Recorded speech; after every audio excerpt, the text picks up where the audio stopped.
ಇದು ನಾನು ಈ ವರ್ಷ ಥಿಯೇಟ್ರಲ್ಲಿ ನೋಡಿದ ಸಿನಿಮಾ ಲಿಸ್ಟು. ಆಲ್ಮೋಸ್ಟ್ 107 ಸಿನಿಮಾ ಇದೆ. ಹುಚ್ಚು ನನ್ನ ಮಗ ಅಂದ್ಕೊಂಡಿರ್ಬೋದಲ್ವಾ. ಅಷ್ಟರಲ್ಲಿ ಒಂದು 4 ಕನ್ನಡ ಸಿನಿಮಾ, ಒಂದು 2-3 ಹಿಂದಿ ಮಲಯಾಳಂ ಸಿನಿಮಾ, ಇನ್ನು ಉಳಿದಿದ್ದೆಲ್ಲ ಹಾಲಿವುಡ್ ಸಿನಿಮಾಗಳು. ಯಾಕೆ ಅಂತಂದರೆ ಇಲ್ಲಿ ಕನ್ನಡ ಸಿನಿಮಾಗಳು ಅಷ್ಟು ಬರ್ತಾ ಇರಲಿಲ್ಲ. ಸೊ ಹಾಗಾಗಿ ಅನ್ಲಿಮಿಟೆಡ್ ಪಾಸ್ ತೊಗೊಂಡು ಎಲ್ಲದನ್ನು ಚೆಚ್ಚಾಕ್ಬಿಟ್ಟಿದ್ದೀನಿ. ಈ ವಿಡಿಯೋ ಮಾಡ್ತಿರೋ ಉದ್ದೇಶ ಏನಪ್ಪ ಅಂತಂದರೆ, ಈ ಮಾರ್ವೆಲ್ಲು, DC ಓವರ್ ಹೈಪ್ ಮೂವೀಸ್ ಬಿಟ್ಟರೆ ನಾವು ಉಳಿದಿದ್ದ ಸಿನಿಮಾಗಳು ಹಾಗೆ ಮಿಸ್ ಆಗಿಬಿಡುತ್ತವೆ. ಸೊ ಹಾಗಾಗಿ ಇಲ್ಲಿ ನಾನು ನೋಡಿದ್ದು ಎಷ್ಟೋ ಒಳ್ಳೆ ಸಿನಿಮಾಗಳು ತುಂಬ ಸೈಲೆಂಟಾಗಿ ಬಂದು ಹೋಗಿದ್ವು. ಅದರಲ್ಲಿ ಮಸ್ಟ್ ವಾಚ್ ಆ್ಯಂಡ್ ಒಳ್ಳೆ ಸಿನಿಮಾಗಳು ಇದ್ವು. ಅದ್ರ ಬಗ್ಗೆ ಮಾತಾಡೋಣ ಅಂತ ಈ ವಿಡಿಯೋ ಮಾಡ್ತಾ ಇದ್ದೀನಿ. ನೀವೇನಾದರೂ ಮೂವಿ ಬಫ್ ಆಗಿದ್ದರೆ, ಒಳ್ಳೆ ಸಿನಿಮಾಗಳು ನೋಡಬೇಕು ಅನ್ನೋದು ನಿಮ್ಮ ಉದ್ದೇಶ ಆಗಿದ್ದರೆ ಈ ವಿಡಿಯೋ ನಿಮಗೆ ತುಂಬಾ ಹೆಲ್ಪ್ ಆಗುತ್ತೆ. ನಾನು ನಿಮ್ಮ ಕನ್ನಡಿಗ ಅಗ್ನಿ ಆ್ಯಂಡ್ ಬನ್ನಿ ಲಿಸ್ಟ್ ಬಗ್ಗೆ ಡಿಸ್ಕಸ್ ಮಾಡೋಣ. ಮೊದಲನೇದಾಗಿ ಮಸ್ಟ್ ವಾಚ್ ಸಿನಿಮಾ ಬಗ್ಗೆ ಮಾತಾಡೋಣ ಬನ್ನಿ. ನಾನು 2019ರಲ್ಲಿ ನೋಡಿದ್ದ ಮೊದಲನೇ ಸಿನಿಮಾ KGF. ಅಂದರೆ ಒಂದ್ಸಲಿ ನೋಡಾಗಿತ್ತು, ಎರಡನೇ ಸಲ KGF ನೋಡಿದೆ. ಪಕ್ಕಾ ಮಸ್ಟ್ ವಾಚ್ ಸಿನಿಮಾ ಅದು. ಇನ್ನು ಎರಡನೇದು ಬೆಲ್ ಬಾಟಮ್, ಒಂದು ಲೋ ಬಡ್ಜೆಟ್ ಕ್ಲಾಸಿಕ್ ಸಿನಿಮಾ, ಸಖತ್ತಾಗಿತ್ತು. ಸೊ ಅದು ಮಸ್ಟ್ ವಾಚ್. ಅದಾದಮೇಲೆ ಅವೆಂಜರ್ಸ್ ಎಂಡ್ ಗೇಮ್, ನೀವೆಲ್ಲ ನೋಡೇ ಇರ್ತೀರಾ, ಮಾತಾಡೋದೇ ಬೇಡ. ಅದಾದಮೇಲೆ ಜಾನ್ ವಿಕ್ 3, ಫಸ್ಟ್ 2 ಸಿನಿಮಾ ಥರನೇ ಸಖತ್ ಆ್ಯಕ್ಷನ್ನು, ಸಖತ್ hand to hand combat, amazing ಆಗಿತ್ತು. ಮಿಸ್ ಮಾಡ್ದಲೇ ನೋಡಿ. And this is why I am making the video. Midsommar ಅಂತ ಒಂದು ಸಿನಿಮಾ ಬಂದಿತ್ತು. ಎಂಥ ಕಲ್ಟ್ ಮೂವಿ ಅಂತಂದರೆ, ಒಂದಷ್ಟು ಜನ ಫ್ರೆಂಡ್ಸು ಒಂದು ಊರಿಗೆ ಹೋಗ್ತಾರೆ ಒಂದು ಸೆಲೆಬ್ರೇಷನ್ಗೆ. ಅಲ್ಲಿ ನಡೆಯೋ ಕತೆ ಬಗ್ಗೆ ಎಷ್ಟು ಬೋಲ್ಡ್ ಆಗಿದೆ, ಎಷ್ಟು ವಿಚಿತ್ರವಾಗಿದೆ, ಎಷ್ಟು ಡಿಫ್ರೆಂಟ್ ಆಗಿದೆ ಅಂತಂದರೆ ಸಖತ್ ಸಿನಿಮಾ. ಮಾತ್ರ ಒಂಥರ ಮೈಂಡ್ ಫಕ್ ಆಗಿಬಿಡುತ್ತೆ, ನೋಡೋದನ್ನು ಮರಿಬೇಡಿ. ಇನ್ನು next must watch movie of the year ಅಂತಂದರೆ ಕ್ರಾಲ್. ಇನ್ನೊಂದು low budget classic thriller movie ಇದು. ಸೊ ಒಂದು ಸ್ಟಾರ್ಮ್ ಬರುತ್ತೆ. ಸೊ ಹಾಗಾಗಿ ಸಿಕ್ಕಾಪಟ್ಟೆ ಗಾಳಿಲಿ ನದಿ ಕೆರೆಗಳೆಲ್ಲ ಒಡೆದು ಮನೆಯೊಳಗಡೆ ನೀರು ನುಗ್ಗುತ್ತೆ. ಅದ್ರ ಜೊತೆಗೆ ಮೊಸಳೆಗಳು ಕೂಡ ಮನೆಯೊಳಗಡೆ ಬರುತ್ತೆ. ಸೊ ಇಲ್ಲಿ ಒಂದು ತಂದೆ ಮಗಳು ಮನೆಯಲ್ಲಿ ಸಿಕ್ಕಾಕೊಂಡಿದ್ದಾರೆ, ಅಲ್ಲಿಂದ ಹೇಗೆ ತಪ್ಪಿಸ್ಕೊಂಡು ಬರ್ತಾರೆ ಅಂತ ಸ್ಟೋರಿ ಸಖತ್ ಥ್ರಿಲ್ಲಿಂಗ್ ಆಗಿದೆ, ನೋಡೋದು ಮರಿಬೇಡಿ. ಇನ್ನು ನೆಕ್ಸ್ಟ್ ಸಗದಾಗಿದೆ ಸಿನಿಮಾ ಅಂತಂದರೆ ಡಾಕ್ಟರ್ ಸ್ಲೀಪ್. ನಿಮಗೆ ದ ಶೈನಿಂಗ್ ಅಂದರೆ 1970s ಬಂದಿದ್ದ ಸಿನಿಮಾ ಏನಾದ್ರು ಇಷ್ಟ ಆಗಿದೆ, ಡಾಕ್ಟರ್ ಸ್ಲೀಪ್ ಕೂಡ ಸಿಕ್ಕಾಪಟ್ಟೆ ಇಷ್ಟ ಆಗುತ್ತೆ, ಮಿಸ್ ಮಾಡ್ದಲ್ಲೇ ನೋಡಿ. ಯಾಕೆ ಅಂತಂದರೆ ಕತೆ ಸಖತ್ ಡಿಫ್ರೆಂಟ್ ಆಗಿತ್ತು, ಅದು ಟ್ರೀಟ್ಮೆಂಟ್ ಅಷ್ಟೇ ಡಿಫ್ರೆಂಟ್ ಆಗಿತ್ತು. ಸಿನಿಮಾ ಲೆಂತ್ ಸ್ವಲ್ಪ ಜಾಸ್ತಿ ಇತ್ತು, ಬಟ್ ಆದರೂ ಕೂಡ ಸಖತ್ ಕ್ರಿಯೇಟಿವ್ ಆಗಿತ್ತು, ರಿಫ್ರೆಶಿಂಗ್ ಆಗಿತ್ತು ಅಂತ ನನಗನ್ನಿಸ್ತು. ಇನ್ನು ನೆಕ್ಸ್ಟ್ ಈ ಸಿನಿಮಾನ ನೀವೆಲ್ಲ ನೋಡೇ ಇರ್ತೀರಾ ಅನ್ಸುತ್ತೆ, joker, another must watch movie. Acting, walk-in Phoenix ಅವ್ರದ್ದು ಏನು ಆ್ಯಕ್ಟಿಂಗ್ ಇತ್ತು, ಪ್ಲಸ್ ಕತೆ ಕೂಡ ಸಖತ್ತಾಗಿತ್ತು. ಆ ಸಿನಿಮಾನ ನೀವಿನ್ನೂ ನೋಡಿಲ್ದೆ ಹೋದರೆ ನೋಡ್ಕೊಂಡು ಬನ್ನಿರಿ ರೇ. ಇನ್ನು ನೆಕ್ಸ್ಟ್ ಫಿಲಮ್ ಬಗ್ಗೆ ಮಾತಾಡಬೇಕು ಅಂತಂದರೆ ಜಲ್ಲಿಕಟ್ಟು, ಮಲಯಾಳಂ ಸಿನಿಮಾ. ಒಂದು ಎಮ್ಮೆ ತಪ್ಪಿಸ್ಕೊಂಡು ಹೋಗುತ್ತೆ, ಆ ಎಮ್ಮೆನ ಹಿಡಿಯೋದ್ರ ಬಗ್ಗೆ ಶುರುವಾಗೋ ಫಿಲಮ್ಮು ಯಾವ ರೀತಿ ಟರ್ನ್ ತಗೊಳುತ್ತೆ ಅಂತಂದರೆ, second half one of the best intense second half I have ever seen. ಅದು ಕ್ಲೈಮ್ಯಾಕ್ಸ್ ಅಂತೂ ಒಂದು ನೆಕ್ಸ್ಟ್ ಲೆವೆಲಲ್ಲೇ ಇತ್ತು. ಜಲ್ಲಿಕಟ್ಟು ನೋಡಲೇಬೇಕು ನೀವು. ಇನ್ನು ನೆಕ್ಸ್ಟ್ ಅಫಿಷಿಯಲ್ ಸೀಕ್ರೆಟ್ಸ್, ಒಂದು ಎಸ್ಪಿಯೋನಾಜ್ ಬಗ್ಗೆ ಮೂವಿ ಇದು. ಒಂದು ಪೊಲಿಟಿಕಲ್ ಥ್ರಿಲ್ಲರ್, ಇಲ್ಲ UK ನಲ್ಲಿ ನಡೆದಿದ್ದ ಒಂದು ಟ್ರೂ ಇವೆಂಟ್ಸ್ ಮೇಲೆ ಬೇಸ್ಡ್ ಆಗಿದ್ದ ಸ್ಟೋರಿ ಇದು. ಸಖತ್ ಸಿನಿಮಾ ಇದು, ಒಂಥರ edge of the seat thriller. ಇಲ್ಲಿ ಆ್ಯಕ್ಷನ್ ಇಲ್ಲ, ಕೊಲೆ ಇಲ್ಲ, ಬಟ್ ಆ ಸೀಕ್ವೆನ್ಸ್ ಎಲ್ಲ ಎಷ್ಟು ಚೆನ್ನಾಗಿದೆ ಅಂತಂದರೆ ಸ್ಕ್ರೀನ್ ಪ್ಲೇ ಸಖತ್ ಟೈಟ್ ಆಗಿದೆ. Another must watch. ಅದಾದಮೇಲೆ ದ ಏರೋನಾಟ್ಸ್. ಥಿಯೇಟ್ರಲ್ಲಿ ಇದನ್ನು ನೋಡೋ ಮಜನೇ ಬೇರೆ ಇತ್ತು, ಬಟ್ ಲ್ಯಾಪ್ಟಾಪಲ್ಲಿ ಆದರೂ ಸರಿ ಮಿಸ್ ಮಾಡ್ಕೋಬಿಡಿ. ಸೊ ಹಿಂದೆ ವೆದರ್ ಪ್ರಿಡಿಕ್ಟ್ ಮಾಡಬೇಕು ಅಂತಂದರೆ ಅವಾಗೆಲ್ಲ ಸ್ಯಾಟಲೈಟ್ಸ್ ಇರಲಿಲ್ಲ. ಸೊ ಹೇಗೆ ಹೋಗಿದ್ರು, ಅಥವಾ ನಾವು ಆ್ಯಕ್ಚುಲಿ ಮೇಲೆ ಹೋದರೆ, ಕ್ಲೌಡ್ಸ್ಗಿಂತಲೂ ಮೇಲೆ ಹೋದರೆ ನಾವು ವೆದರ್ನ ಪ್ರಿಡಿಕ್ಟ್ ಮಾಡ್ಬೋದು ಅನ್ನೋ ವಿಷಯನೇ ಸಾಕಷ್ಟು ಜನ ಗೊತ್ತಿರಲಿಲ್ಲ. ಆ ಥರ ಡಿಸ್ಕಷನ್ಸ್, ಎಕ್ಸ್ಪೆರಿಮೆಂಟ್ ನಡೆಯೋ ಟೈಮಲ್ಲಿ ನಡೆದಿದ್ದ ಒಂದು ಒರಿಜಿನಲ್ ಸ್ಟೋರಿ ಇದು. ಆ ಹಾಟ್ ಏರ್ ಬೆಲೂನಲ್ಲೇ ಇದು ಸ್ಟೋರಿ ನಡೆಯುತ್ತೆ, ಎಂಟೈರ್ ಸ್ಟೋರಿ ಅದರಲ್ಲೇ ನಡೆಯುತ್ತೆ. ಸಖತ್ ಥ್ರಿಲ್ಲಿಂಗ್ ಆಗಿದೆ. ಕೆಲವು ಅದ್ರಲ್ಲಿ ಸೀಕ್ವೆನ್ಸಸ್ ಏನಿದೆ ಅಲ್ಲಿ ಮೇಲೆ ಹೋದ್ಮೇಲೆ ಬೊಂಬಾಟಾಗಿ ಬಂದಿದೆ. ದೊಡ್ಡ ಸ್ಕ್ರೀನಲ್ಲಿ ನೋಡಿದರೆ ಮಜಾ ಇರೋದು, ಬಟ್ ಚಿಕ್ಕ ಸ್ಕ್ರೀನಲ್ಲಿ ಆದರೂ ಪರವಾಗಿಲ್ಲ, ನೋಡಿ ಮಜಾ ತಗೊಳ್ಳಿ. ಇನ್ನು ನೆಕ್ಸ್ಟ್ ಲಮಾನ್ 66, ಅಥವಾ ಇಲ್ಲಿ ಫೋರ್ಡ್ ವರ್ಸಸ್ ಫೆರಾರಿ ಅಂತ ಕರೆದಿದ್ರು US ಅಲ್ಲಿ. ಸಖತ್ ಚಿಂದಿ ಫಿಲಮ್ ಇದು ಕೂಡ. ಆ ಕಾರ್ ರೇಸಿಂಗ್ ಬಗ್ಗೆ ರಶ್ ಆದಮೇಲೆ ಬಂದ ಒಂದು ಅಲ್ಟಿಮೇಟ್ ಮೂವಿ. 2.5 ಗಂಟೆ ಇದೆ, ಬಟ್ ಎಲ್ಲೂ ಒಂದು ಚೂರು ಲ್ಯಾಗ್ ಆಗ್ದಲೇ ಸಖತ್ತಾಗಿ ಹೋಗುತ್ತೆ. ಆ ಕಾರ್ ಸೌಂಡು, ಆ ರೇಸಿಂಗು, ಸಖತ್ ಚಿಂದಿ ಮಾತ್ರ ಇದು. ಈ ವರ್ಷ ರಿಲೀಸ್ ಆದ one of the best investigative thriller movies ಅಂತಂದರೆ ನೈವ್ಸ್ ಔಟ್. ಅದು ಕೂಡ ಲೆಂತ್ 2 ಅವರ್ಸ್ಗಿಂತ ಜಾಸ್ತಿ ಇದ್ರೂ ಕೂಡ ರೈಟಿಂಗ್ ಎಷ್ಟು ಚೆನ್ನಾಗಿತ್ತು ಅಂತಂದರೆ ಸ್ಕ್ರೀನ್ ಪ್ಲೇ ಸಖತ್ ಅಮೇಝಿಂಗ್ ಆಗಿತ್ತು. ನರೇಷನ್ ಸ್ವಲ್ಪ ಸ್ಲೋ ಸೈಡಲ್ಲಿ ಇದ್ರೂ ಕೂಡ ಪ್ರತಿಯೊಂದು ನಿಮಿಷನೂ ನಿಮ್ಮನ್ನ ಹಿಡಿದು ಕೂರಿಸುತ್ತೆ, ಎಲ್ಲೂ ಬೋರ್ ಆಗೋದಿಲ್ಲ. ನೋಡಿಲ್ದೆ ಹೋದ್ರೆ ನೋಡಿ. ಇನ್ನು ಕೊನೆಯದಾಗಿ ಕವಲುದಾರಿ, ಅವನೇ ಶ್ರೀಮನ್ನಾರಾಯಣ, 2 ಸಖತ್ ಚಿಂದಿ ಫಿಲಮ್ಸ್. ಅದ್ರ ಬಗ್ಗೆ ಮಾತಾಡೋದೇ ಬೇಡ ಅಂತ ಅನ್ಸುತ್ತೆ. ಸೊ ಆ 2 ಸಿನಿಮಾಗಳನ್ನು ಕೂಡ ನೋಡಿಲ್ದೆ ಹೋದ್ರೆ ಕವಲುದಾರಿ ಪ್ರೈಮಲ್ಲಿದೆ, ಶ್ರೀಮನ್ನಾರಾಯಣ ಥಿಯೇಟ್ರಲ್ಲಿದೆ, ತೆಪ್ಪಿಗೆ ಹೋಗಿ ನೋಡ್ಕೊಂಬನ್ನಿ. ಸೊ ಇಷ್ಟು ಮಸ್ಟ್ ವಾಚ್ ಮೂವೀಸ್. ಇದಾದಮೇಲೆ ನೆಕ್ಸ್ಟ್ ನಾವಿವಾಗ ಚೆನ್ನಾಗಿತ್ತು ಸಿನಿಮಾ, ಅದ್ರ ಬಗ್ಗೆ ಡಿಸ್ಕಸ್ ಮಾಡೋಣ ಬನ್ನಿ. ಮಸ್ಟ್ ವಾಚ್ ಸಿನಿಮಾಗಳನ್ನ ಯೂಶಲಿ ನೋಡೇ ಇರ್ತೀರಾ ಅಂತ ಅನ್ಸುತ್ತೆ, ಬಟ್ ಈ ಲಿಸ್ಟಲ್ಲಿ ಸಾಕಷ್ಟು ಒಳ್ಳೆ ಸಿನಿಮಾಗಳಿತ್ತು. ಬನ್ನಿ ಯಾವ್ಯಾವುದು ಅಂತ ನೋಡೋಣ. ಮೊದಲನೇದಾಗಿ ಫ್ರೀ ಸೋಲೋ ಅಂತ ಒಂದು ಸಿನಿಮಾ ಬಂದಿತ್ತು. ಇದು ಸಿನಿಮಾ ಅಲ್ಲ, ಡಾಕ್ಯುಮೆಂಟ್ರಿ ಟೈಪ್. ಫ್ರೀ ಸೋಲೋ ಅಂತಂದರೆ ಈ ಹಗ್ಗಗಳನ್ನ ಕಟ್ಕೊಳ್ದಲೇ ಬೆಟ್ಟ ಹತ್ತಿತಾರಲ್ಲ, ಅದನ್ನು ಫ್ರೀ ಸೋಲೋ ಅಂತ ಅಂತಾರೆ. Edge of the seat, thriller ಅಲ್ಲ, ಕೊಲೆ ಇಲ್ಲ, ಏನಿಲ್ಲ. ಅವ್ನು ಹತ್ತದ್ ನೋಡಿದ್ರೆ ನಮಗೆ ಟೆನ್ಷನ್ ಆಗ್ತಾ ಇತ್ತು. ಸಕ್ಕ ಡಾಕ್ಯುಮೆಂಟ್ರಿ. ಆಸ್ಕರ್ ಕೂಡ ಬಂತು ಅಂತ ಅನ್ಸುತ್ತೆ ಈ ಸಿನಿಮಾಗೆ. ತುಂಬಾನೇ ಚೆನ್ನಾಗಿತ್ತು. ದ ಕರೆಂಟ್ ವಾರ್ ಅಂತ ಥಾಮಸ್ ಅಲ್ವಾ ಎಡಿಸನ್ ಮತ್ತೆ ಜಾರ್ಜ್ ವೆಸ್ಟಿಂಗ್ ಹೌಸ್ ಮಧ್ಯೆ ನಡೆಯೋ ಒಂದು ಕರೆಂಟ್ ವಾರ್. ಯಾರು ಫಸ್ಟ್ ಕರೆಂಟ್ ಇಂಟ್ರೊಡ್ಯೂಸ್ ಮಾಡ್ತಾರೆ ಜನಕ್ಕೆ, ಯಾರು ಒಂದು ದೊಡ್ಡ ಕಂಪನಿ ಆಗಿ ಬೆಳಿತಾರೆ ಅನ್ನೋದ್ರ ಬಗ್ಗೆ ಸ್ಟೋರಿ ಇತ್ತು. ತುಂಬಾನೇ ಚೆನ್ನಾಗಿತ್ತು. ರಿಯಲ್ ಲೈಫ್ ಮೇಲೆ ಬೇಸ್ಡ್ ಆಗಿದ್ದರಿಂದ it was an interesting watch. Next escape room, ಒಂದು ಲೋ ಬಡ್ಜೆಟ್ ಥ್ರಿಲ್ಲರ್ ಸಿನಿಮಾ ಇದು. ಅಂದರೆ ಒಂದು ಎಸ್ಕೇಪ್ ರೂಮ್ ಎಕ್ಸ್ಪೀರಿಯನ್ಸ್ಗೆ ಹೋಗೋ ಜನ ಆ್ಯಕ್ಚುಲಿ ಅಲ್ಲಿ ನಿಜವಾಗ್ಲೂ ಸಿಕ್ಕಾಕೋತಾರೆ. ಎಸ್ಕೇಪ್ ಆಗದೆ ಹೋದರೆ ಪ್ರಾಣ ಹೋಗುವಂಥ ಪರಿಸ್ಥಿತಿ. ಸಕ್ಕ ಟೈಟ್ ನರೇಷನ್, ಏನು ಕ್ಲಾಸಿಕ್ ಅಲ್ಲ, ಬಟ್ ತುಂಬಾ ಟೈಟ್ ಆಗಿತ್ತು ಸ್ಕ್ರೀನ್ ಪ್ಲೇ ಆ್ಯಂಡ್ ನರೇಷನ್ ಅಂತೂ ಸಖತ್ ಫಾಸ್ಟ್ ಆಗಿದ್ದರಿಂದ ಒಳ್ಳೆ ಮಜಾ ಕೊಡುತ್ತೆ. ಅದಾದಮೇಲೆ happy death day 2. Happy death day ನೋಡಿದರೆ ನೀವು ಫಸ್ಟ್ ಪಾರ್ಟ್ ನೋಡಿದರೆ ಅದೊಂದು ಲೂಪಲ್ಲಿ ಸಿಕ್ಕಾಕೊಂಡಿರ್ತಾರೆ. ಆ ಲೂಪಲ್ಲಿ ಕೊಲೆ ನಡೀತಾ ಇರುತ್ತೆ, ಅದರಿಂದ ಹೊರಗಡೆ ಬರಬೇಕಾಗಿರುತ್ತೆ. ನೋಡಿಲ್ದೆ ಹೋದರೆ ಅದನ್ನು ಫಸ್ಟ್ ಪಾರ್ಟ್ನ ನೋಡಿ. ಆ್ಯಂಡ್ ಸೆಕೆಂಡ್ ಪಾರ್ಟ್ ಕೂಡ ತುಂಬಾ ಟೈಟ್ ಆಗಿತ್ತು, ಇಂಟ್ರೆಸ್ಟಿಂಗ್ ಆಗಿತ್ತು ಆ್ಯಂಡ್ ಡಿಫ್ರೆಂಟ್ ಆಗಿತ್ತು ಫಸ್ಟ್ ಪಾರ್ಟಿಗೆ ಕಂಪೇರ್ ಮಾಡಿದ್ರೆ. So second part was also a really good film. ಅದಾದಮೇಲೆ ಪೆಟ್ ಸೆಮೆಟ್ರಿ, ಒಂದು horror flick, but different kind of horror flick. ತುಂಬ ಜಂಪ್ ಸ್ಕೇರ್ ಇರಲಿಲ್ಲ, ಬಟ್ ಸ್ಟೋರಿನೇ ಚೆನ್ನಾಗಿತ್ತು, ಈಸಿಯಾಗಿ ನೋಡುವಂಥ ಸಿನಿಮಾ. ನೆಕ್ಸ್ಟ್ ಇನ್ನೊಂದು horror film Curse of La Llorona. ಇಲ್ಲಿ ಸ್ಟೋರಿ ನಾರ್ಮಲ್ ಆಗಿತ್ತು, ಬಟ್ ಜಂಪ್ ಸ್ಕೇರ್ ಸಖತ್ತಾಗಿತ್ತು. ಯೂಶಲಿ ಹಾರರ್ ಫಿಲಮಲ್ಲಿ ಬೆಳಗ್ಗೆ ಹೊತ್ತು ಹೆದರ್ಸಲ್ಲ, ರಾತ್ರಿ ಹೊತ್ತು ಮಾತ್ರ ಹೆದರ್ಸ್ತಾರೆ, ಬಟ್ ಇದರಲ್ಲಿ 2 ಹೊತ್ತು ಸಖತ್ತಾಗಿ ಹೆದರ್ಸಿದ್ರು. ಸ್ಟೋರಿ ಅಷ್ಟಕ್ಕಷ್ಟೇ, ಥಿಯೇಟ್ರಲ್ಲಿ ಸಖತ್ ಮಜಾ ಕೊಟ್ಟಿತ್ತು. ಲ್ಯಾಪ್ಟಾಪಲ್ಲಿ ನೋಡಿ ಹೇಳಿ ಹೇಗನ್ನಿಸ್ತು ಅಂತ. ಇನ್ನು ನೆಕ್ಸ್ಟ್ ಒನ್ ಎಸ್ಟರ್ಡೇ ಅಂತ, ಬೀಟಲ್ಸ್ ಬಗ್ಗೆ ಇದ್ದ ಈ ಸಿನಿಮಾ ಒಂದು ಹಾರ್ಟ್ ವಾರ್ಮಿಂಗ್, ಒಂದು ಒಳ್ಳೆ ಫೀಲ್ ಗುಡ್ ಸಿನಿಮಾ, ಚೆನ್ನಾಗಿತ್ತು. Spider man for from home ಮತ್ತು ಟಾಯ್ ಸ್ಟೋರಿ 4 ಇವೆರಡರ ಬಗ್ಗೆ ನಿಮಗೆ ಗೊತ್ತೇ ಇರುತ್ತೆ ಅಂತ ಅನಿಸುತ್ತೆ.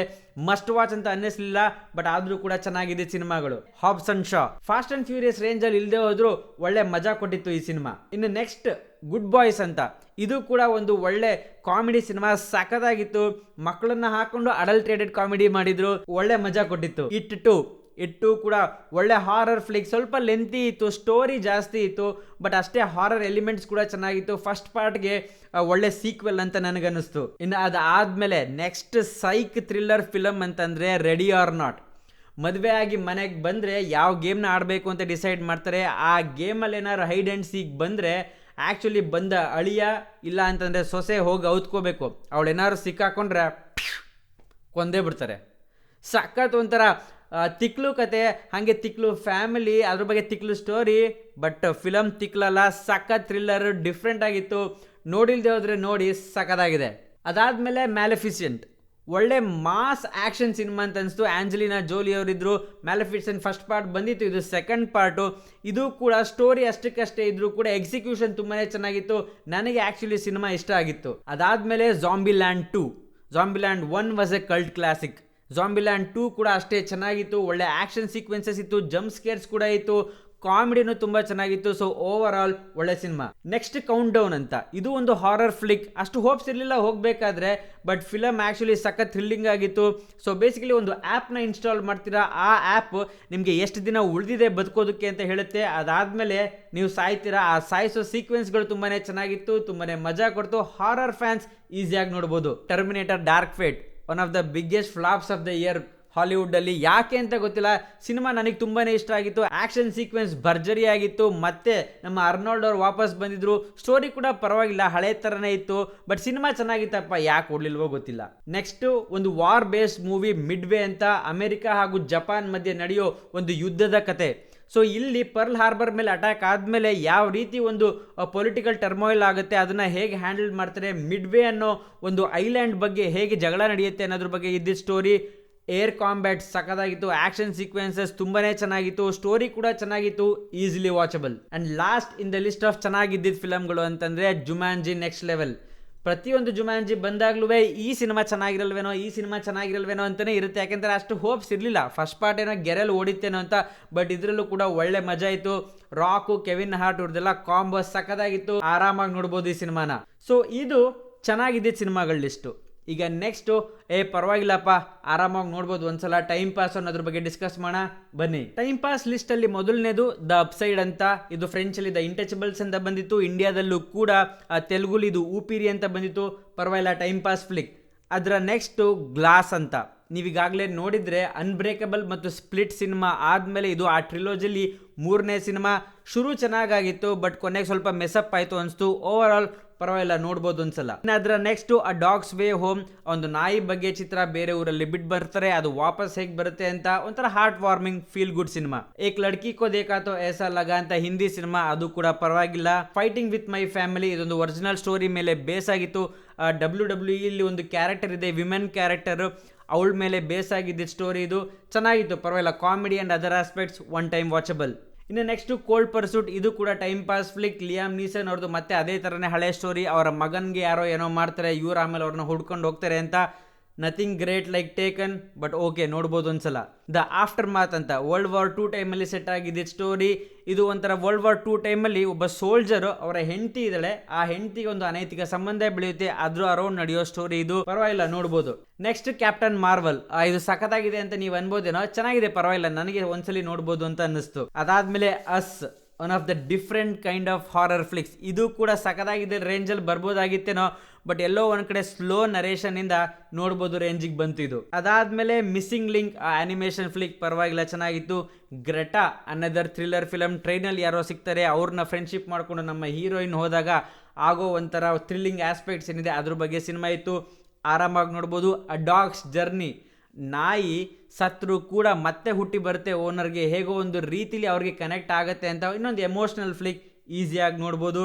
ಡಿಟೆಕ್ಟಿವ್ ಪಿಕಾಚು, ಆ್ಯಕ್ಷನ್ ಸೀಕ್ವೆನ್ಸಸ್ ಚೆನ್ನಾಗಿತ್ತು, ಕಾಮಿಡಿ ಎಲಿಮೆಂಟ್ ಇತ್ತು, ಬಟ್ ಎಲ್ಲೋ ಒಂದು ಕಡೆ ಅಷ್ಟು ಇಂಪ್ರೆಸಿವ್ ಆಗಿರಲಿಲ್ಲ, ಬಟ್ ಟೈಮ್ ಪಾಸ್ ಇತ್ತು. ಅದಾದಮೇಲೆ ಕೆಲವು ಸಿನಿಮಾಗಳಂದರೆ ಬುಕ್ ಸ್ಮಾರ್ಟ್, ಪರವಾಗಿಲ್ಲ, ಒನ್ಸ್ ಅಗೇನ್ ಚಿಕ್ ಫ್ಲಿಕ್. ಅಲಾದೀನ್ ಚೆನ್ನಾಗಿತ್ತು, ಶುರು ಚೆನ್ನಾಗಾಗಿತ್ತು, ಬಟ್ ಕೊನೆಗೆಲ್ಲೋ ಮಿಸ್ ಆಯಿತು ಅಂತ ಅನಿಸ್ತು, ಬಟ್ ಟೈಮ್ ಪಾಸ್. ಅದಾದಮೇಲೆ secret life of pets 2, first ಚೆನ್ನಾಗಿತ್ತು, ಸೆಕೆಂಡ್ ಕೂಡ ಟೈಮ್ ಪಾಸ್ ಆಗಿತ್ತು. ಇನ್ನು ನೆಕ್ಸ್ಟ್ ಮಾ ಕೂಡ ಒಂದು ಥ್ರಿಲ್ಲರ್ ಸಿನಿಮಾ, ಆರಾಮಾಗಿ ನೋಡ್ಬೋದು ಒಂದ್ಸಲ. ಅದಾದಮೇಲೆ ಭಾರತ್, ಸಲ್ಮಾನ್ ಖಾನ್ ಅವ್ರದ್ದು ಭಾರತ ಯಾವುದೋ ಒಂದು ಫಸ್ಟ್ ಹಾಫ್ ಚೆನ್ನಾಗಿತ್ತು, ಸೆಕೆಂಡ್ ಹಾಫ್ ಮಿಸ್ ಹೊಡಿತು ಅಂತ ಅನಿಸ್ತು, ಬಟ್ ಆರಾಮಾಗಿ ನೋಡ್ಬೋದು ಒಂದ್ಸಲ. ಅದಾದಮೇಲೆ X Men dark phoenix, one of the biggest flops. ಇದು ಕೂಡ ಎಲ್ರಿಗೂ ಸಿಕ್ಕಾಪಟ್ಟೆ ಕೆಡ್ದಾಗಿದೆ ಅಂತ ಅನಿಸ್ತು, ಬಟ್ ನನಗೇನೋ ಪರವಾಗಿಲ್ಲ ಅಂತ ಅನಿಸ್ತಪ್ಪ. ಆ್ಯಕ್ಷನ್ ಸೀಕ್ವೆನ್ಸಸ್ ಇತ್ತು, ಸ್ಟೋರಿ ಎಲ್ಲೂ ಎಳ್ದಿರಲಿಲ್ಲ, 1.5 ಗಂಟೆಯಲ್ಲಿ ಮುಗಿದೋಗಿತ್ತು, ಸೊ ಈಸಿಯಾಗಿ ನೋಡ್ಬೋದು ಅಂತ ಅನ್ನಿಸ್ತು. ಇನ್ನು ನೆಕ್ಸ್ಟ್ ಲೇಟ್ ನೈಟ್, ಒಂದು ಲೇಟ್ ನೈಟ್ ಶೋ ಬಗ್ಗೆ ನಡೆಯೋ ಸ್ಟೋರಿ ಇದು. Once again feel good comedy aspects ಇತ್ತು. ಇನ್ನು next Brightburn, this was a sci fi horror flick. ಅಷ್ಟಕ್ಕಷ್ಟೇ ಇತ್ತು, ಬಟ್ ಈಸಿಯಾಗಿ ಒಂದ್ಸಲಿ ನೋಡ್ಬೋದು ಫಾರ್ ಇಟ್ಸ್ ಇನೋವೇಟಿವ್ ಕಾನ್ಸೆಪ್ಟ್. ಅದಾದ್ಮೇಲೆ ಸ್ಟೂಬರ್, ಇದರಲ್ಲಿ ಬಟಿಸ್ಟಾ ಅವರು ಕೂಡ ಇದ್ರು. ಅವರೊಬ್ಬ ಪೊಲೀಸ್ ಆಫೀಸರ್ ಒಂದು ಊಬರ್ನ ತಗೋತಾರೆ, ಅದಾದ್ಮೇಲೆ ಅವರಿಬ್ಬರು ಮಧ್ಯೆ ನಡೆಯೋ ಕಾಮಿಡಿ ಸೀಕ್ವೆನ್ಸ್ಗಳು ಚೆನ್ನಾಗಿತ್ತು. ಆಕ್ಚುಲಿ ಒಳ್ಳೆ ಕಾಮಿಡಿನೇ ಇತ್ತು ಈ ಸಿನಿಮಾದಲ್ಲಿ, ಈಸಿಯಾಗಿ ಒಂದ್ಸಲ ನೋಡ್ಬೋದು. ಇನ್ನು ನೆಕ್ಸ್ಟ್ ಲಿಸ್ಟಲ್ಲಿ ಬರೋದು ಏಂಜಲ್ ಹ್ಯಾಸ್ ಫಾಲನ್. ಇದು ಒಲಿಂಪಸ್ ಹ್ಯಾಸ್ ಫಾಲನ್ ಅಷ್ಟು ಚೆನ್ನಾಗಿರಲಿಲ್ಲ, ಲಂಡನ್ ಹ್ಯಾಸ್ ಫಾಲನ್ ಅಷ್ಟು ಕೆಟ್ಟದಾಗಿರಲಿಲ್ಲ, ಮಧ್ಯ ಲಿಸ್ಟಲ್ಲಿ ಇದ್ದಿದ್ದರಿಂದ ಆರಾಮಾಗಿ ನೋಡುವಂಗಿತ್ತು. ಅದಾದಮೇಲೆ once upon A time in Hollywood, ತುಂಬ ಜನ ಕ್ಲಾಸಿಕ್ ಅಂತ ಅಂದರು. ಲಾಸ್ಟ್ ಒಂದು 20 ಮಿನಿಟ್ಸ್ ಇದ್ದರೆ ತುಂಬ ಡ್ರ್ಯಾಗ್ ಆಗಿದೆ ಅನಿಸ್ತು, ಬೋರಿಂಗ್ ಅನಿಸ್ತು, but easily one time watchable because of Tarantino. ಅದಾದಮೇಲೆ ಡೋರಾ, ಅದೊಂಥರ ಎಕ್ಸ್ಪ್ಲೋರೇಷನ್ ಮೂವಿ ಇತ್ತು, ಒಂಥರ ಮಕ್ಕಳದು ಫಿಲಮ್ಮು, ಬಟ್ ಅದರಲ್ಲಿ ಆ್ಯಕ್ಷನ್ ಎಲಿಮೆಂಟ್ಸ್ ಇತ್ತು, ಪ್ಲಸ್ ಇಂಟ್ರೆಸ್ಟಿಂಗ್ ಎಲಿಮೆಂಟ್ಸ್, ಎಲ್ಲೋ ಒಂದು ಕಡೆ ಟ್ರೆಷರ್ ಹುಡ್ಕೋ ಟೈಪ್ ಇದ್ದಿದ್ದರಿಂದ ಈಸಿಯಾಗಿ ಒಂದ್ಸಲಿ ನೋಡ್ಬೋದಾಗಿತ್ತು. ಇನ್ನು next Angry Birds 2, Angry Birds ಒಂಥರನೇ ಟೈಮ್ ಪಾಸ್ ಫ್ಲಿಕ್ ಇತ್ತು. ಇನ್ನು next film the Shiny Shrimps ಅಂತ, ಒಂದು ಡಿಫ್ರೆಂಟ್ ಆಗಿದ್ದ ಒಂದು ಫ್ರೆಂಚ್ ಫಿಲಮ್, ಒಂದು ಗೇ ವಾಟರ್ ಪೋಲೋ ಟೀಮ್ ಅವ್ರ ಬಗ್ಗೆ, ಅಂಡರ್ ಡಾಗ್ಸ್ ಅವರು ಹೇಗೆ ಪಾರ್ಟಿಸಿಪೇಟ್ ಮಾಡ್ತಾರೆ ಅಂತ, ಆ ಗೇಗಳ ಮಧ್ಯೆ ನಡೆಯೋ ಸ್ಟೋರಿ ಇದ್ದಿದ್ದರಿಂದ ಸಖತ್ ಫನಿ ಆಗಿತ್ತು, ಸಖತ್ ವಿಯರ್ಡ್ ಆಗಿತ್ತು, ಮಜಾ ಇತ್ತು ಒಂಥರ ನೋಡಿ ಈಸಿಯಾಗಿ. ಇನ್ನು ನೆಕ್ಸ್ಟ್ ಹಸ್ಲರ್ಸ್, ಈ ಸಿನಿಮಾ ಬಗ್ಗೆ ನಂಗೆ ಅಷ್ಟು ಹೋಪ್ಸ್ ಇರಲಿಲ್ಲ, ಬಟ್ ಇಟ್ ವಾಸ್ ಸರ್ಪ್ರೈಸಿಂಗ್, ಚೆನ್ನಾಗಿತ್ತು ಆ್ಯಕ್ಚುಲಿ. ರಿಸೆಷನ್ ಆದಮೇಲೆ ಒಂದು ಸ್ಟ್ರಿಪ್ಪರ್ಸ್ ಕ್ಲಬ್ಬಲ್ಲಿ ಇರ್ತಾರೆ, ಆ ಸ್ಟ್ರಿಪ್ಪರ್ಸ್ ದುಡ್ಡು ಮಾಡೋದಕ್ಕೆ ಹೇಗೆ ಶುರು ಮಾಡ್ತಾರೆ ಅಂತ, ಹೇಗೆ ಕ್ಲೈಂಟ್ಸ್ಗೆ ಮೋಸ ಮಾಡಿ ದುಡ್ಡು ಮಾಡ್ತಾರೆ ಅಂತ, ತುಂಬಾ ಚೆನ್ನಾಗಿತ್ತು ಆ್ಯಕ್ಚುಲಿ ಸಿನಿಮಾ, ಈಸಿಯಾಗಿ ನೋಡ್ಬೋದು. ಅದಾದಮೇಲೆ ಆ್ಯಡ್ ಆಸ್ಟ್ರಾ, ಈ ಸಿನಿಮಾಗೆ ಸಿಕ್ಕಾಪಟ್ಟೆ ಪೊಟೆನ್ಷಿಯಲ್ ಇತ್ತು, ಗ್ರಾಫಿಕ್ಸ್ ಚೆನ್ನಾಗಿತ್ತು, ಏನೋ ಒಂಥರ ಡಾಕ್ಯುಮೆಂಟ್ರಿ ಇಶ್ ನರೇಷನ್ ಮಾಡೋದ್ರಿಂದ ಸಿಕ್ಕಾಪಟ್ಟೆ ಬೋರ್ ಹೊಡಿಸ್ತು, ಬಟ್ ಸಿನಿಮಾದ ಸ್ಟೋರಿ ಆ್ಯಕ್ಚುಲಿ ಚೆನ್ನಾಗಿತ್ತು. ಅದಾದಮೇಲೆ ಅಬೋಮಿನೇಬಲ್, ಒಂದು ಅನಿಮೇಟೆಡ್ ಸಿನಿಮಾ, ಇದು ಕೂಡ ಫೀಲ್ ಗುಡ್ ಚೆನ್ನಾಗಿತ್ತಪ್ಪ, ಯಾಕೆ ಓಡಲಿಲ್ಲ ಅಂತ ಗೊತ್ತಿಲ್ಲ, ಬಟ್ ಆರಾಮಾಗಿ ಒಂದ್ಸಲಿ ನೋಡ್ಬೋದಿತ್ತು, ಮಕ್ಕಳಿಗೆ ಇಷ್ಟ ಆಗುತ್ತೆ, ದೊಡ್ಡವ್ರಿಗೂ ಕೂಡ ಟೈಮ್ ಪಾಸ್ ಆಗುವಂಥ ಸಿನಿಮಾ. ಅದಾದಮೇಲೆ ಜೆಮಿನಿ ಮ್ಯಾನ್, ಸಿಕ್ಕಾಪಟ್ಟೆ ಖರ್ಚು ಮಾಡಿ ಸಿಕ್ಕಾಪಟ್ಟೆ ಟೈಮ್ ತೊಗೊಂಡು ಮಾಡಿದ್ರು. ಇದು ವಿಲ್ ಸ್ಮಿತ್ ಅವರ ಸಿನಿಮಾ, ಫ್ಯೂಚರಿಸ್ಟಿಕ್ ಸ್ಟೋರಿ ಅಂದಿದ್ರು, ಬಟ್ ಈ ಥರ ಕತೆ 10 ವರ್ಷದಿಂದ ಬಂದಾಗಿತ್ತು, ಆ್ಯಕ್ಷನ್ಸ್ ಚೆನ್ನಾಗಿತ್ತು, ಸೊ ಪರವಾಗಿಲ್ಲ ನೋಡ್ಬೋದು ಟೈಮ್ ಪಾಸ್ಗೆ.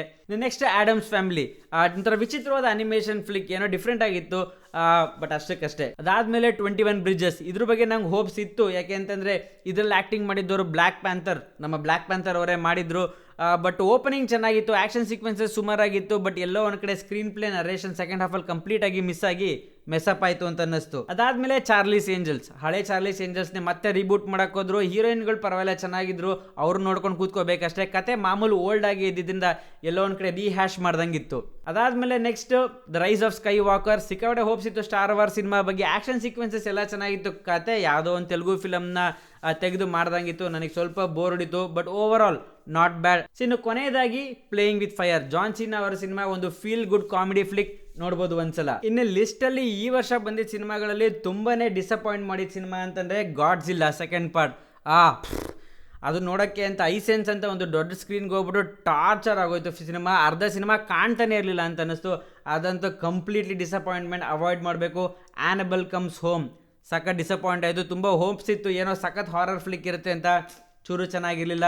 ಅದಾದಮೇಲೆ ದ ಲಯನ್ ಕಿಂಗ್, ಏನೋ ಹಳೆ ಲಯನ್ ಕಿಂಗ್ದು ಒಂದು ನಾಸ್ಟಾಲ್ಜಿಕ್ ಫೀಲಿಂಗ್ ಅಂತ ಹೋಗಿದ್ದೆ, ಸಖತ್ ಆರ್ಡಿನರಿ ಅಂತ ಅನಿಸ್ತು ನನಗೆ ಆ ಸಿನಿಮಾ. ಅದಾದಮೇಲೆ ರ್ಯಾಂಬೋ ಲಾಸ್ಟ್ ಬ್ಲಡ್, ಅಪ್ಪ ಏನೋ ಆ್ಯಕ್ಷನ್ ಸೀಕ್ವೆನ್ಸಸ್ ಇರುತ್ತೆ, ರ್ಯಾಂಬೋ ಅಂದಮೇಲೆ ಮಿನಿಮಮ್ ಮಸಾಲ ಇರುತ್ತೆ ಅಂತ ಹೋದರೆ ಸಖತ್ ಟಾರ್ಚರ್ ಕೊಟ್ಬಿಟ್ರು. ಕ್ಲೈಮ್ಯಾಕ್ಸಲ್ಲಿ ಒಂದು 5 ಮಿನಿಟ್ಸ್ ಏನೋ ಆ್ಯಕ್ಷನ್ ಬರುತ್ತೆ, ಬಟ್ ಉಳಿದಿದ್ದೆಲ್ಲ ಅಷ್ಟಕ್ಕಷ್ಟೇ. ಅದಾದಮೇಲೆ ಮೇಜರ್ ಅವಾಯ್ಡ್ ಮಾಡಬೇಕಾಗಿತ್ತು ಸಿನಿಮಾ ಹೌಸ್ಫುಲ್ 4, ಕರ್ಮ ಕಾಂಡ, ಅದನ್ನಂತೂ ನೋಡೋಕ್ಕೆ ಹೋಗ್ಬಿಡಿ. ಅದಕ್ಕಿಂತಲೂ ಜಾಸ್ತಿ ಅವಾಯ್ಡ್ ಮಾಡಬೇಕಾಗಿತ್ತು ಸಿನಿಮಾ ಅಂತಂದರೆ ದಬಂಗ್ 3. ರಿವ್ಯೂ ನೋಡಿರ್ತೀರ ಅಂತ ಅನಿಸುತ್ತೆ, ಬಿಟ್ಬಿಡ್ರಣ. ಇದು ನನ್ನ 2019 ರೌಂಡ್ ಅಪ್. ಇನ್ನೂ ಒಂದಷ್ಟು ಇದ್ವು, ನಾನೇ ಮಿಸ್ ಮಾಡಿದೆ. ಅಕಸ್ಮಾತ್ ನೀವು ಇಲ್ಲಿ ತನಕ ರಿವ್ಯೂ ನೋಡ್ತಾ ಇದ್ರೆ ನಿಮಗೆ ಧನ್ಯೋಸ್ಮಿ ನಾನು. ಅಕಸ್ಮಾತ್ ನೀವು ನೋಡಿಲ್ಲ ಅಂತಂದರೆ ಈ ಪಾರ್ಟು ನೀವೇನು ನೋಡಲ್ಲ, ಅದು ಪರವಾಗಿಲ್ಲ ನನಗೆ. ಸೊ 2020 ಇನ್ನೊಂದು 100-150 ಸಿನಿಮಾ ನೋಡೋ ಪ್ಲ್ಯಾನ್ಸ್ ಇದೆ. ಸೊ ನಿಮಗೆ ನಾನು ಇದೇ ಥರ ರಿವ್ಯೂ ಮಾಡ್ತಾ ಇರ್ತೀನಿ, ನೀವು ನನಗೆ ಹೀಗೆ ಸಪೋರ್ಟ್ ಮಾಡ್ತಾ ಇರಿ. ಇದೇ ಥರ ರಿವ್ಯೂಸ್ ಜಾಸ್ತಿ ಬೇಕು ಅಂತಂದರೆ ದಯವಿಟ್ಟು ಲೈಕ್ ಮಾಡಿ, ಶೇರ್ ಮಾಡಿ, ಸಬ್ಸ್ಕ್ರೈಬ್ ಮಾಡಿ, ಹಾಗೆ ನೋಟಿಫಿಕೇಷನ್ ಬಟನ್ ಕೂಡ ಒತ್ತಿ. Thanks for watching.